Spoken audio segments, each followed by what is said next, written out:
صدق اللہ العظیم۔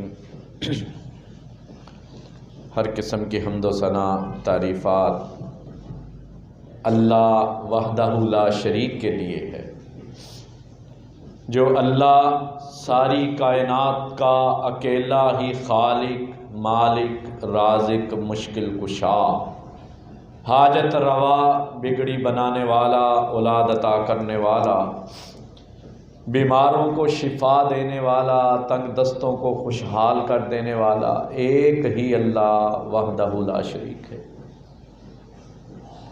انگنت لاتعداد بے شمار درود و سلام کی برکھا نازل ہو ذات اقدس جناب محمد الرسول اللہ صلی اللہ علیہ وسلم، جو کائنات کے لوگوں کے لیے رہبر و رہنما بن کر آئے، ہادی پیشوا بن کر آئے، امام اعظم، رہبر اعظم، قائد اعظم، محسن اعظم، مجاہد اعظم، مرشد اعظم جناب محمد الرسول اللہ صلی اللہ علیہ وسلم کی ذات گرامی ہے۔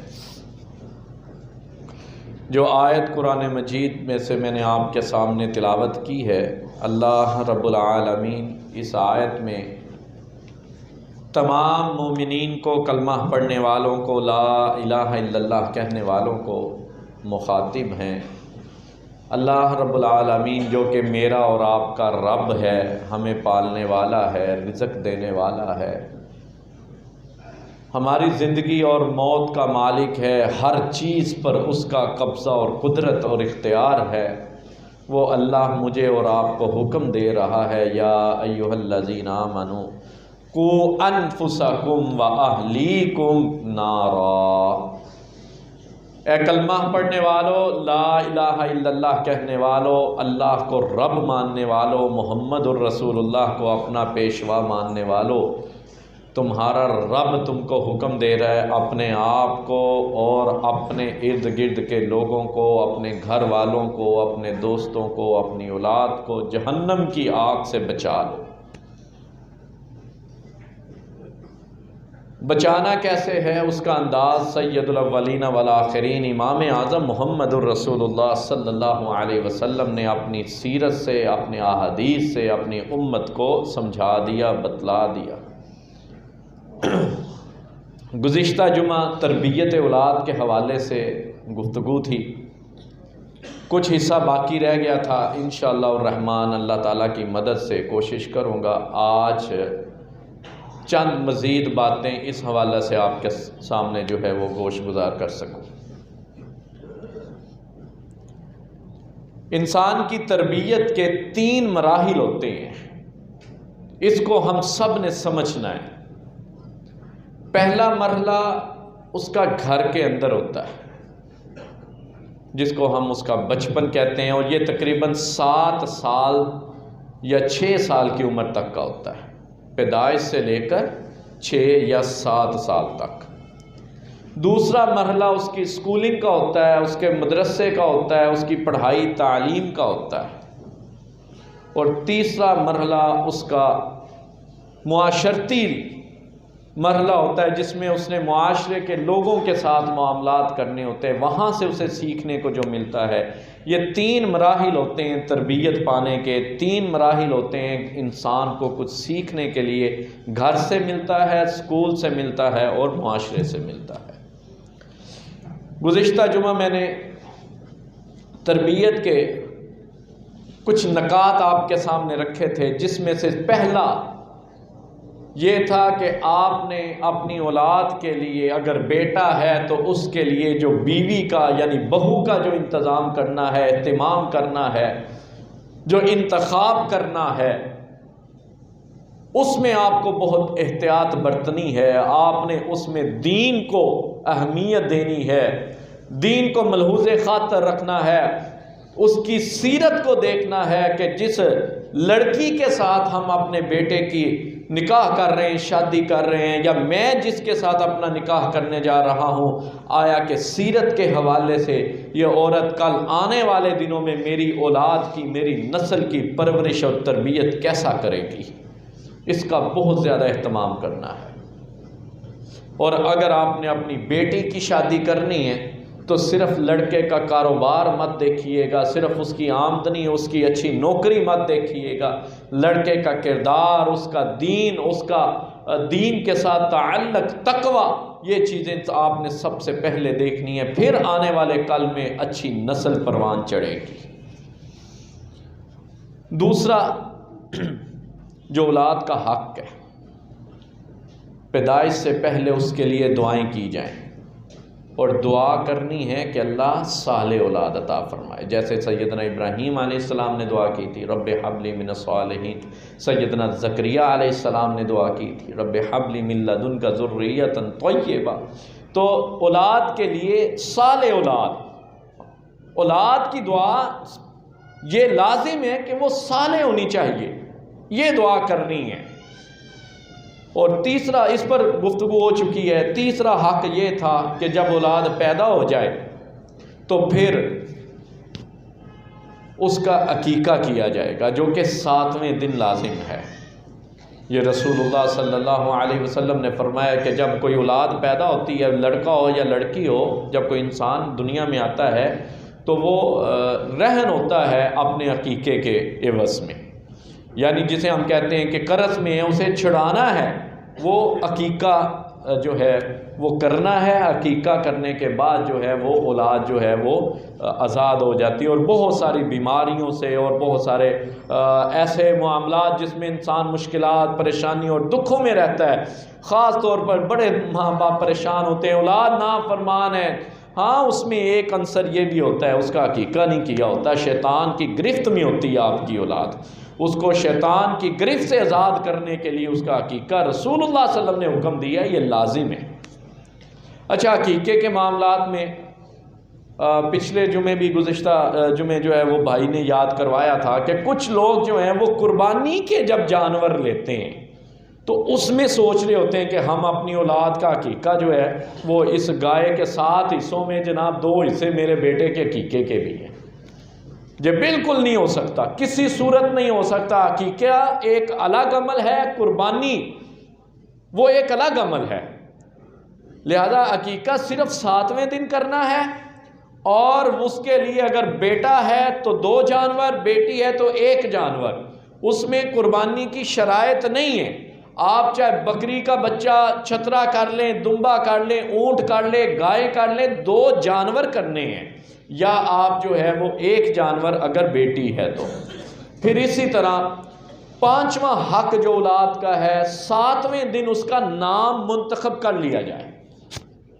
میں نے یہ گزشتہ جمعہ بات تفصیل سے سمجھائی تھی، ویسے پہلے بھی نام رکھا جا سکتا ہے، پیدائش سے پہلے بھی رکھا جا سکتا ہے، پیدائش کے فوراً بعد بھی رکھا جا سکتا ہے، لیکن حد جو اسلام نے دی ہے وہ 7واں دن دیا ہے۔ 7واں دن حق ہے بیٹے کا، بیٹی کا، کہ آپ اس کا کوئی اچھا سا خوبصورت نام رکھیں۔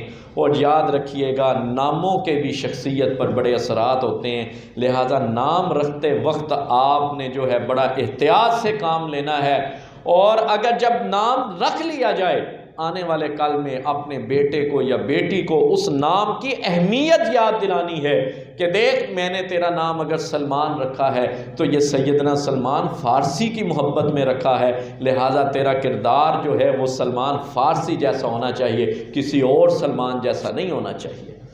دیکھ بیٹی، میں نے تیرا نام اگر فاطمہ رکھا ہے، عائشہ رکھا ہے، حفصہ رکھا ہے، زینب رکھا ہے، تو میں نے نبی کی گھر سے یہ نام لیے ہیں، ان کی سیرت کو پڑھ میری بیٹی، تیری سیرت سیدہ عائشہ جیسی ہونی چاہیے، سیدہ فاطمہ جیسی ہونی چاہیے، سیدہ حفصہ کی سیرت کو پڑھ، سیدہ زینب کی سیرت کو پڑھ، میں نے ان کی محبت میں تیرا نام رکھا ہے، لہٰذا اس نام کی قدر کو جانو اور اپنی اولاد کی تربیت کا حصہ بناؤ کہ ان کو ان کا نام رکھنے کی وجہ بتاؤ کہ میں نے تمہارا یہ نام کیوں رکھا ہے۔ یہ اولاد کا حق ہے۔ کتنے ایسے ہوتے ہیں کہ ان کو اگر پوچھا آپ کا یہ نام کس نے رکھا ہے، میرے بابا نے رکھا ہے، میری ماما نے رکھا ہے، میرے تایا نے رکھا ہے۔ اچھا جی، یہ نام کیوں رکھا ہے؟ کہتے ہیں مجھے کیا پتا یہ کیوں رکھا ہے۔ کتنا عجیب سا جواب ہے، بھئی آپ کا نام یہ رکھا ہے تو کیوں رکھا ہے؟ اسے احساس ہو، معلوم ہو کہ اگر میرا نام عبداللہ رکھا گیا ہے، عبد الرحمن رکھا گیا ہے، علی رکھا گیا ہے، عمر رکھا گیا ہے، تو یہ نام کیوں رکھا گیا ہے؟ زمانے میں اور بہت سارے نام ہیں، میرے لیے اسی نام کو کیوں منتخب کیا گیا؟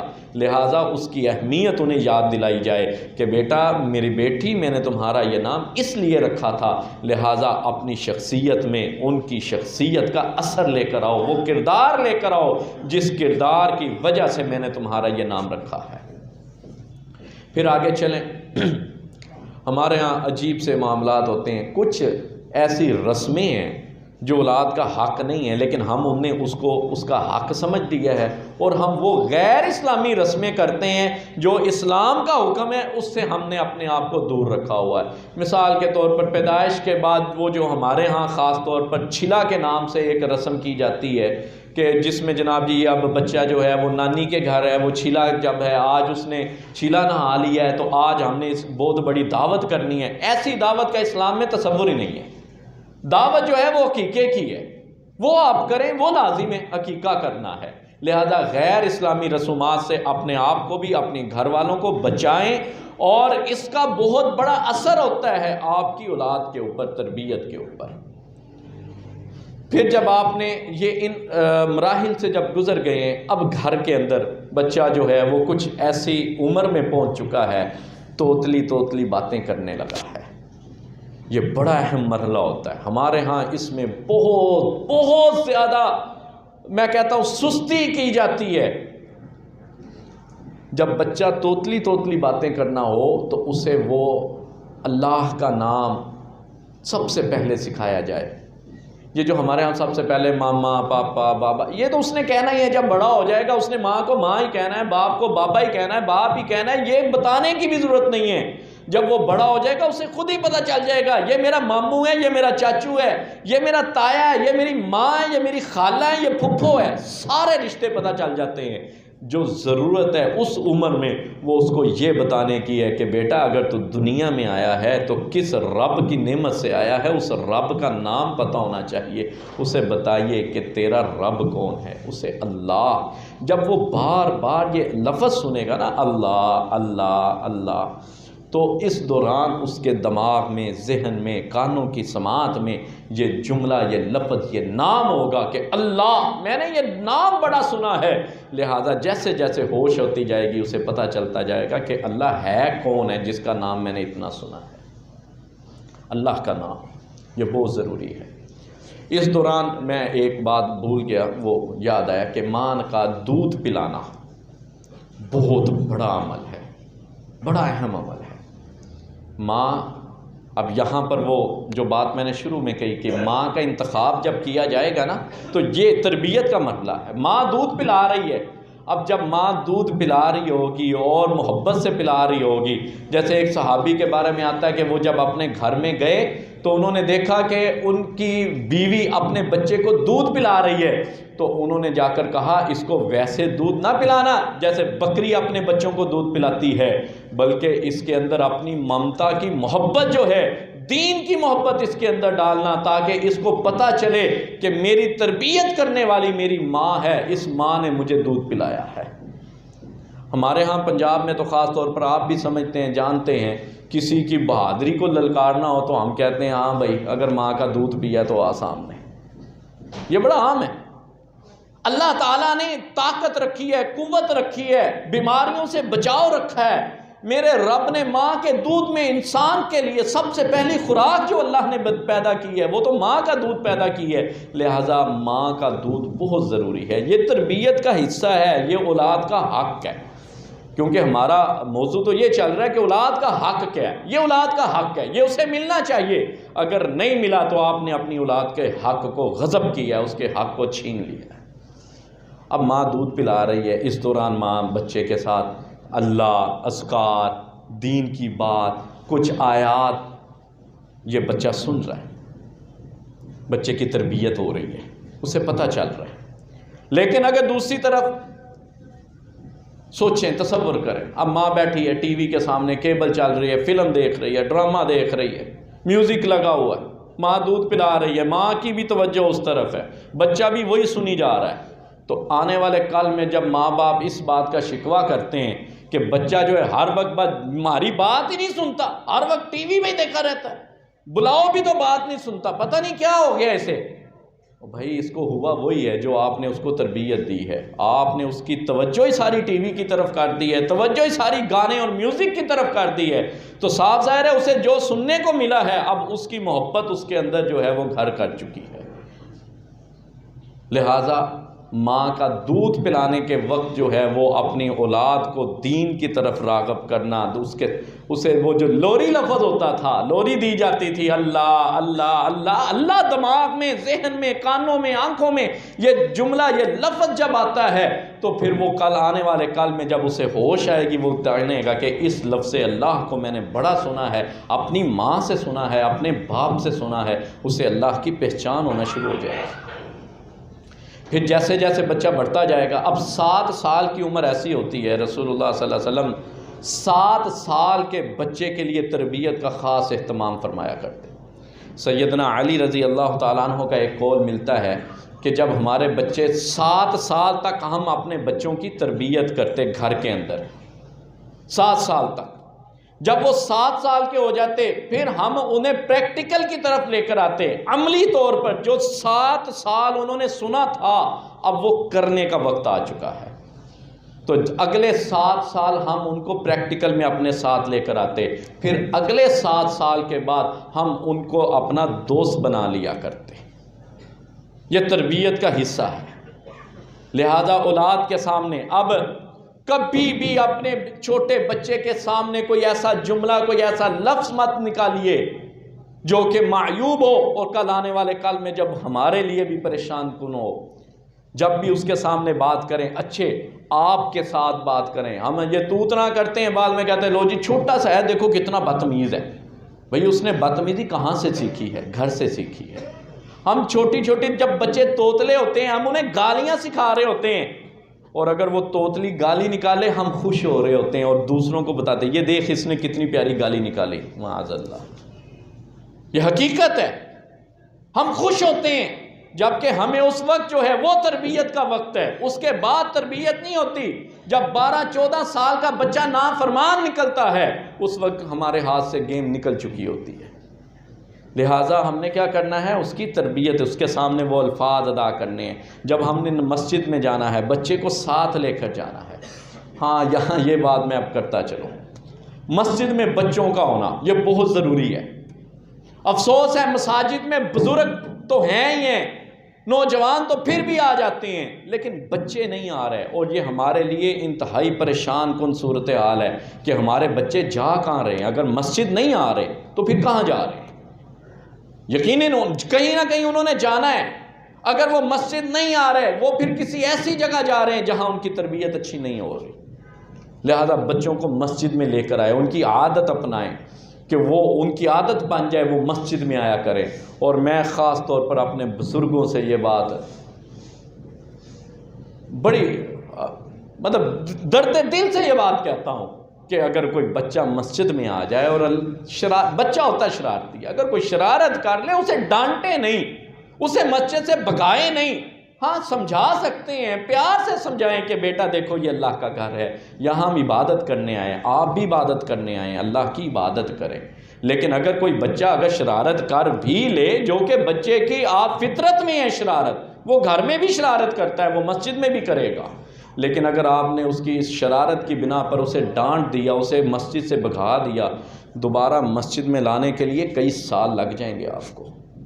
لہذا بچے کو مسجد سے بھگائیں نہیں، بلکہ اس کے لیے کچھ ایسا اہتمام کریں۔ مساجد، بہت ساری مساجد میں باقاعدہ انعامات رکھے جاتے ہیں، بہت ساری مساجد میں الحمدللہ، کہ ان بچوں کے لیے جو ریگولر نماز پڑھنے آئیں گے انہیں جناب جی 1 ہفتے بعد 1 مہینے بعد ان کی حاضری کی بنیاد پر انعامات دیے جاتے ہیں۔ یہ انعام بچے کے لیے ایک پوری توجہ کا مرکز بن جاتا ہے کہ جناب مجھے انعام ملتا ہے، میں نے یہ کام کرنا ہے۔ سکول میں بھی تو انعام ملتا ہے، اچھے نمبر لینے پر لینے کی کوشش کرتا ہے بچہ، آپ اس کو اس طرف کیوں نہیں لے کر آتے کہ جناب اگر آپ 5 نمازیں آج پڑھیں گے آپ کی پسند کی چاکلیٹ آپ کو میں آج دوں گا، آپ کو جو کھلونا چاہیے وہ میں دوں گا، مجھے آپ نماز پڑھ کے یاد کر کے سنائیں، مجھے یہ والی دعا 3 دن کے اندر یاد کر کے سناؤ، تمہیں تمہاری پسند کا کھانا میں کھلاؤں گا۔ اس طرح بچوں کے اندر ایک رغبت لے کر آئیں، یہ انداز ہے تربیت کا۔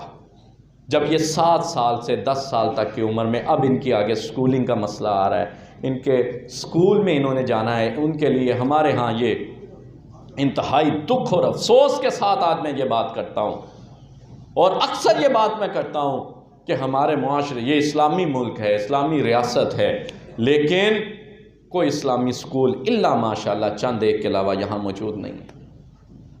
یہ بہت بڑا المیہ ہمارا، گھر کے بعد جو جہاں سے دوسری تربیت ملنی ہوتی ہے وہ سکول ہوتا ہے، وہ نصاب ہوتا ہے۔ جب اس نے پڑھنا ہے ٹوینکل ٹوینکل لٹل سٹار ہے تو اسے اللہم ربنا کے الفاظ یاد نہیں ہوں گے۔ ایسے اسکولوں کا انتظام کیا جائے، اور خاص طور پر میں مخیر حضرات کے لیے، پڑھوں لکھوں کے لیے، یہ میں ان سے گزارش کرتا ہوں اگر آپ کر سکتے ہیں تو یہ صدقہ جاریہ امت کے لیے ہو جائے گا۔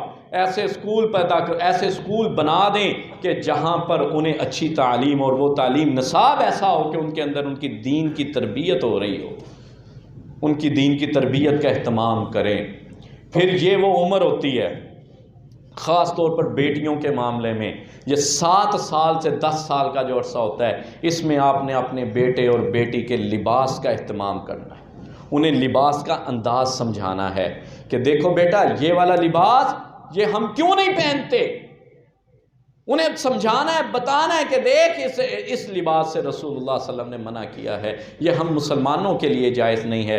دیکھ تو میری بیٹی ہے، بیٹیوں کے لیے جو ہے اللہ نے، اللہ کے رسول نے، شریعت نے، دین نے ہمیں یہ والا لباس کا انتخاب کیا ہے، لہٰذا میری بیٹی میں تم کو یہ والا لباس لے کر دیتا ہوں، اس میں تم زیادہ اچھا اور خوبصورت ہو، یہ تمہارے لیے زیادہ فائدہ مند ہے۔ ان کو لباس کی اہمیت بھی سمجھائیں، اور اسلامی لباس کے متعلق ان کو مزید جو ہے وہ تعلیم دیں، تاکہ انہیں پتہ ہو کہ یہ والا اسلام میں نے یہ والا لباس پہننا ہے، یہ والا نہیں پہننا۔ اب آپ دیکھ لیں ہمارے ہاں کوئی تمیز رہ گئی ہے؟ حتیٰ کہ اگر ہم دیکھیں تو بچوں اور بچیوں کے لباس میں فرق ختم کر دیا گیا ہے، چند ایک چیزوں کے علاوہ۔ وہ بھی پینٹ اور اس کی بھی پینٹ اور اس کے بھی پینٹ کا سٹائل اور اس کا بھی ڈیزائن، دیکھ لیں یہ ہمارے معاشرہ ہے۔ وجہ کیا ہے؟ ہم نے اپنے بچے کی، بیٹی کی کبھی تربیت ہی نہیں کی، بھائی تمہارے لیے لباس میں نے منتخب کیا، یہ پہننا پڑے گا۔ تربیت ہو، اسے پتا ہو کہ ہاں میرا باپ میری ماں میرے لیے جو انتخاب کر رہے ہیں اس کی وجہ یہ ہے کہ ان کو شریعت نے پابند کیا، لہذا میں مسلمان ہوں، میں بھی شریعت کا پابند ہوں۔ اس انداز سے اپنی اولاد کی تربیت کریں گے نا تو انشاءاللہ کوئی باپ، کوئی ماں اس بات کا گلہ اور شکوہ کرتا نظر نہیں آئے گا کہ میری اولاد نافرمان ہے۔ ان کی تعلیم میں ترجمے کو لازم قرار دیں۔ سکول میں ترجمہ نہیں ہے، کوئی مسئلہ نہیں، کالج میں ترجمہ نہیں مل رہا، کوئی مسئلہ نہیں، لیکن انہیں کہے بیٹا جیسے میں نے تمہارے سکول کی فیس دے رہا ہوں، تمہارے کالج کی فیس دے رہا ہوں، تمہارا سلیبس تم کو خرید کر دیا ہے، میں تمہاری ایجوکیشن پر میں نے بہت پیسہ لگایا ہے، اس کے ساتھ ساتھ یہ دیکھو میں نے تمہارے لیے انتظام کیا ہے، قرآن کا ترجمہ تم نے لازم پڑھنا ہے۔ اگر سکول سے نہیں مل رہا تو اس کا یہ مطلب تو نہیں کہ آپ مسلمان ترجمہ ہی نہ پڑھے۔ بہت افسوس ہے، ہماری کتاب ہے یہ قرآن، یہ اللہ رب العالمین نے ہمارے لیے نازل کیا ہے۔ کتنے ہم میں سے ہیں جو اس قرآن کے بارے میں یہ جانتے ہیں کہ اس آیت میں اللہ نے ہمیں کیا کہا ہے؟ کیا ہمارے ماں باپ نے ہمارے لیے اہتمام نہیں کیا، تربیت کا حصہ اسے نہیں بنایا؟ یہی وجہ آج ہم قرآن سے دور ہیں، یہی وجہ آج قرآن، ہم اہل زبان نہیں ہیں۔ ہاں عرب جو ہیں وہ اہل زبان ہیں، وہ اہل زبان ہو کر بھی اپنے بچوں کی قرآن کی تعلیم کا اہتمام کرتے ہیں، اور ہماری تو یہ زبان بھی نہیں ہے، اور ہمیں پھر بھی اس بات کا کوئی خاص خیال نہیں ہوتا کہ ہم نے اپنی اولاد کی تربیت کرنی ہے، یہ بھی اس کا حصہ بنا لیں۔ اب جیسے وہ بڑھتا عمر میں بڑھتا چلا جائے گا، بیٹا ہے یا بیٹی، اس کے کچھ معاملات ہیں، فطری ہیں، آپ جانتے ہیں، جسمانی اس کے اندر تبدیلیاں آنی ہیں عمر کے اعتبار سے۔ اب اس موقع پر یعنی جب وہ 10 سال سے اوپر ہو جاتا ہے، اب آپ کو مزید اس کے اوپر جو ہے وہ اپنی نظر رکھنی ہے اور اس کی تربیت کرنی ہے، اس کے دوستوں کا اہتمام کرنا ہے، کیسے دوست ہیں اس پر بھی نظر رکھنی ہے۔ رسول اللہ صلی اللہ علیہ وسلم نے فرمایا نا کہ انسان کا جو دین ہوتا ہے، انسان اپنے دوست کے دین پر ہوتا ہے۔ حدیث کے الفاظ ہے انسان اپنے دوست کے دین پر ہوتا ہے۔ اگر آپ نے کسی کا کریکٹر چیک کرنا ہو نا کہ یہ بندہ کیسا ہے، اس کے دوستوں کو دیکھ لو، اس کی گیدرنگ دیکھو، اس کے ارد گرد کے احباب دیکھو، آپ کو معلوم ہو جائے گا۔ لہذا دوست کیسے ہونے چاہیے اس کا فیصلہ آپ نے کرنا ہے، بیٹے نے نہیں کرنا، بیٹی نے نہیں کرنا۔ آپ نے بتانا ہے کہ یہ دوست تمہارے لیے ٹھیک ہے اور یہ نہیں ہے۔ پھر دوست کا بھی پتہ کرے، فلاں شخص کا بیٹا ہے، کیا اس کا باپ کوئی حرام کا کاروبار تو نہیں کر رہا، کوئی ایسا بزنس، کوئی ایسی جس سے ان کی آمدنی میں حرام آ رہا ہے؟ اگر اس کے باپ کی آمدنی حرام ہے تو یقینی طور پر اس کے بیٹے میں کوئی خیر نہیں ہوگی۔ اگر میرے بیٹے کے دوست میں خیر نہیں ہے تو بتاؤ وہ میرے بیٹے کے لیے خیر مند کیسے ثابت ہو سکتا ہے؟ اہتمام کریں، اپنے بیٹے کے ساتھ، بیٹی کے ساتھ جب گھر سے باہر نکلیں انہیں عقیدہ سمجھائیں۔ آخری بات ہے، عقیدہ سمجھائیں۔ دیکھ بیٹا، یہ جو درخت ہے کس نے پیدا کیا ہے؟ اللہ نے پیدا کیا۔ دیکھو یہ اللہ کی نعمت ہے، یہ اللہ نے ہمیں دی ہے۔ جب کھانا کھانے لگو تو صرف یہ نہ بتایا کرو کہ میں بڑی محنت کر کے کماتا ہوں پھر تمہارے لیے لے کر آتا ہوں، بلکہ اس کو احساس دلاؤ، بیٹا میں نے محنت کی ہے، اللہ نے میری محنت کا یہ پھل دیا ہے۔ یہ جو تم کھانا کھا رہے ہو، یہ جو تم لباس پہن رہے ہو، جس گھر میں رہ رہے ہو، یہ اللہ کی نعمتیں ہیں جو اللہ نے مجھ کو دی ہے، ورنہ محنتیں کرنے والے بہت سارے ایسے لوگ ہیں جن کے پاس یہ نعمتیں نہیں ہیں۔ لہٰذا اپنے بیٹوں کو، اپنی بیٹیوں کو نعمتوں کے بارے میں جب بتائیں گے نا، آنے والے کل میں انہیں پتہ ہوگا کہ ہم نے اللہ سے مانگنا ہے، کیونکہ اللہ نعمت عطا کرتے ہیں۔ رزق اللہ سے مانگنا ہے، شفا اللہ سے مانگنی ہے، اولاد اللہ سے مانگنی ہے۔ یہ عقیدہ لازم بنائیں اپنے بچوں کا۔ اگر آپ نے اپنے بچوں کا عقیدہ درست نہ کیا تو ان کے اوپر خرچ کیا ہوا پیسہ، ان کی تعلیم پر، ان کے لباس پر لگایا ہوا پیسہ آپ کے لیے وبال جان بن جائے گا۔ عبداللہ بن عباس رضی اللہ تعالیٰ عنہ فرماتے ہیں رسول اللہ صلی اللہ علیہ وسلم کے ساتھ ایک دفعہ سفر پر جا رہا ہے تو رسول اللہ صلی اللہ علیہ وسلم نے مجھے 7 نصیحتیں کی رستے میں۔ ان میں سے چند ایک آپ کے سامنے، وقت نہیں ہے کہ ساری بیان کر سکوں، جو ان میں سے ایک فرمایا، بیٹا تم اللہ کے حقوق کا خیال رکھنا۔ چھوٹا سا عبداللہ بن عباس رضی اللہ تعالیٰ عنہ کہتے ہیں میں 7 سال کی عمر میں تھا، یہ بھی ذہن میں تھے، میں نے اس لیے 7 سال کو سب سے زیادہ آپ کے سامنے بات کی ہے۔ عبداللہ بن عباس کہتے ہیں 7 سال کا تھا، رسول اللہ نے مجھے یہ نصیحتیں کی تھی، بیٹا تم اللہ کے حقوق کا خیال رکھنا، اللہ رب العالمین دنیا میں تمہارے حقوق کا خیال رکھے۔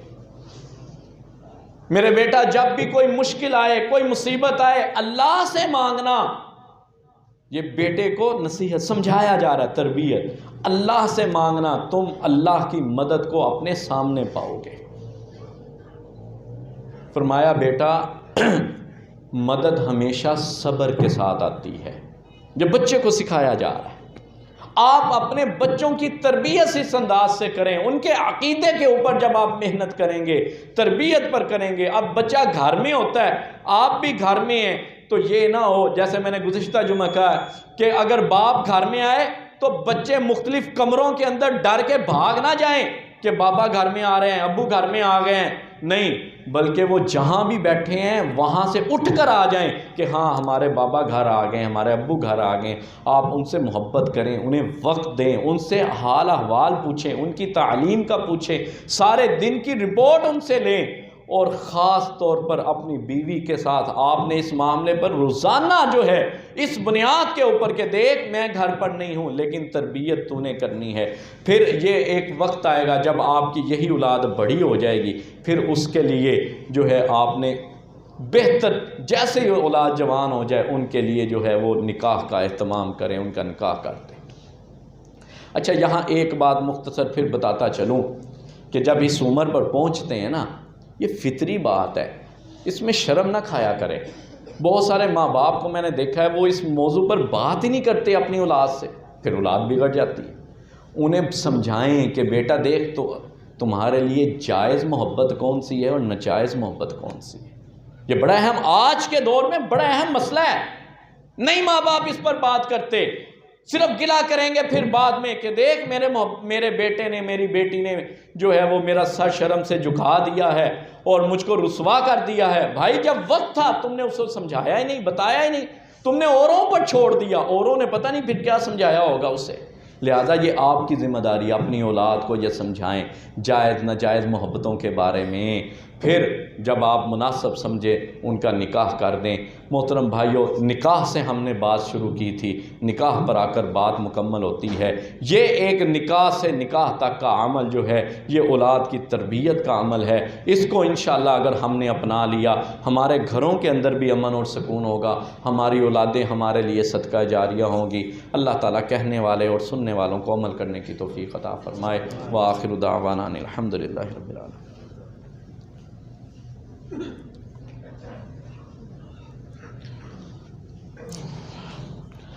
الحمدللہ نحمده ونستعینه ونستغفره ونعوذ باللہ من شرور انفسنا ومن سیئات اعمالنا من يهده اللہ فلا مضل له ومن يضلله فلا هادی له ونشهد ان لا الہ الا اللہ وحدہ لا شریک له ونشهد ان محمدا عبدہ ورسولہ۔ اما بعد، جو بھائی بعد میں تشریف لاتے ہیں ان کے لیے گزارش ہے، اوپر مسجد کے ہال میں جگہ ہوتی ہے، آپ اوپر تشریف لے جایا کریں تاکہ بعد والے آنے والے بھائیوں کے لیے کوئی تکلیف کا سامنا نہ کرنا پڑے۔ سبحان ربک رب العزت عما یصفون وسلام علی المرسلین والحمد للہ رب العالمین۔